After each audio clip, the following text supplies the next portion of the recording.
Hey guys, Doug Wegner here. I want to talk about release tools, okay? It's really important when we're handling muskies or catching muskies that we take the best care of them as possible. Obviously, a lot of anglers seek after these fish. There's not a lot of them, they're hard to catch. So the more we can get back into the water safely and swim away strong, the better. And the biggest thing that comes with that is having the proper tools at your disposal so you can use them quickly and easily. First things first, big net, okay? This is a very big net. My friends at RS Nets make this one. There's a lot of really good nets out there. Drifter makes a great net, Frable makes a great net, RS makes a great net, but a really, really large net, because what you want to be able to do is you want to be able to scoop that fish, and then you want to be able to rest this hoop on your gunnel and let that fish lay in the water, stay in the water. Let that fish start to recuperate after that battle. And just give that fish time to revive in the water, okay? You want to keep these fish in the water as long as possible. It's nice to have something on your gunnel that you can maybe tie your net off to or put your net over. Like a lot of times I'll just take my net and throw it over my rod holder, so I know I don't have to worry about my net going in, and I can just focus on the care of the fish.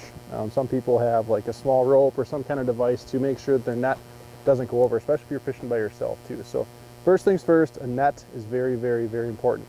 Second thing, and I think a lot of people have these, and I think some people don't because they're expensive, but a good pair of hook cutters, okay? It's a Nipix brand, they make really great stuff.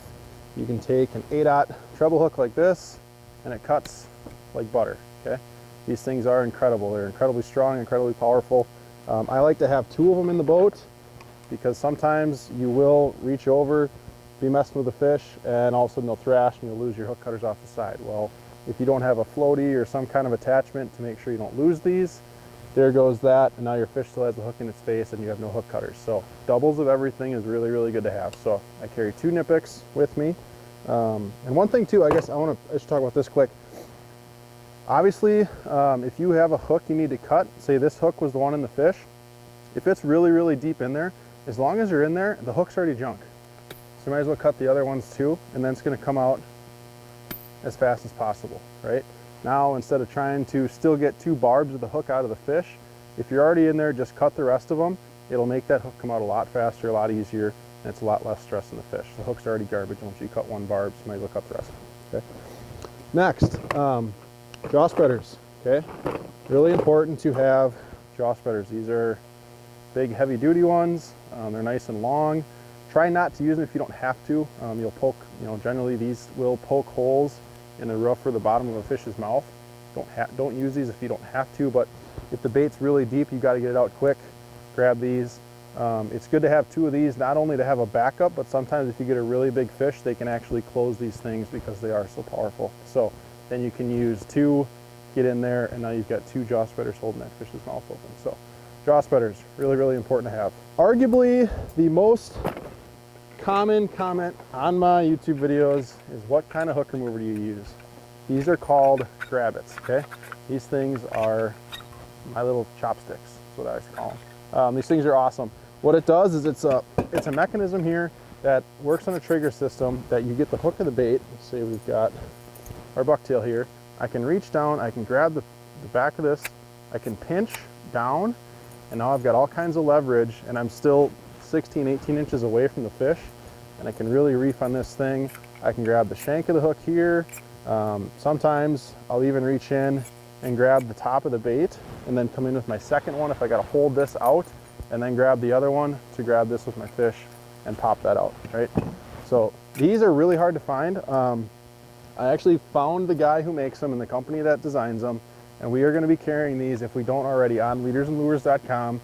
I'm sure Thorn Brothers is going to have a bunch of them as well. So if you guys are looking for these, they're coming back out. They were made overseas. The guy brought them back to the US. He upgraded a lot of the parts. So really excited for those, because I know you guys are looking and jonesing for them, and so am I. So grab it, hook remover, the best tool in my boat. These things are absolutely awesome.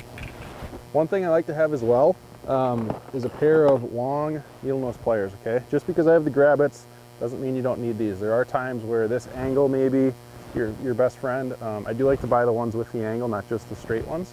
But too, remember, if you cut a hook out of a fish, okay, you got to get that hook out. You can't just leave that hook in there, okay? So These are nice. Generally, once I cut a hook, I can get in there with this and push that hook through or pop it out the other way, back it out. But it's really important to have a nice pair of long needle nose pliers with you as well, because you don't want to be leaving pieces of metal in that fish. I don't care what people say, it doesn't disintegrate that fast. The damage is going to be done before that piece of hook is gone, if it ever leaves. So long needle nose, very, very crucial as well. When it comes to measuring fish, this is a controversial topic right now in the muskie world. Bump boards are very popular, okay? This is a very nice one made by my friend Jeremy at Muskie Bumper. Bump boards and measuring fish has become a very controversial topic in muskie fishing. Here's my short 2 cents on it, and maybe we save this for a different video, but I don't think people should be measuring a fish in the same size or caliber that they've caught many times. I don't need to measure a 45-inch muskie, okay? I've caught a lot of 45-inch muskies. I don't need to measure a 45-inch muskie. It doesn't matter to me if it's 44, if it's 46, it's a nice fish. The size of it really doesn't matter to me. I think if you catch some of your biggest fish, or what might be your biggest fish, absolutely, I think you should want to know how long it is, and I think you should do it right. But there's a lot of right ways to do it and wrong ways to do it, and being set up and being able to do it fast and efficiently is very, very important. So it's a very controversial subject, and I don't want to offend anybody or make anybody upset with me over it, but personally, I don't measure fish that I don't think are 50 inches. That's just a benchmark for me. You can decide your own benchmark. I don't need to measure, like I say, a 45-inch muskie. I've caught a lot of them. Been very fortunate to do that. But I think the less fish you can measure, the better. Pull the fish out. If you want a quick picture with it, take your picture, release the fish as fast as possible. Now, I'm a full-time guide, so I have a lot of people that want to measure a lot of their fish and want to take pictures with a lot of their fish, right? So for me, I like to handle the fish as much as I possibly can. I'm the most experienced person in the boat to do so.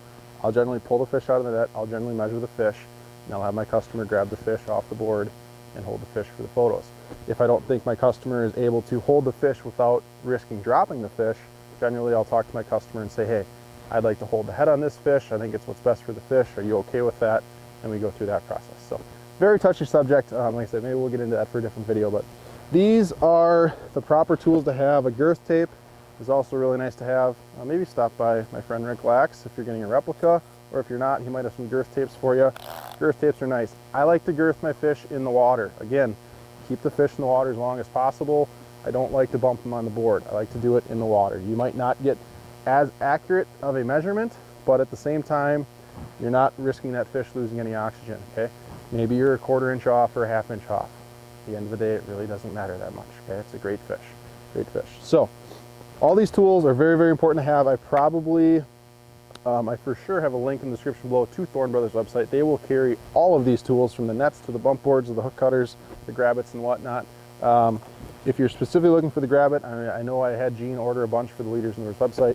So please guys, just take care of these fish. It's a resource for all of us anglers to use, and hopefully I'll see you guys out on the water.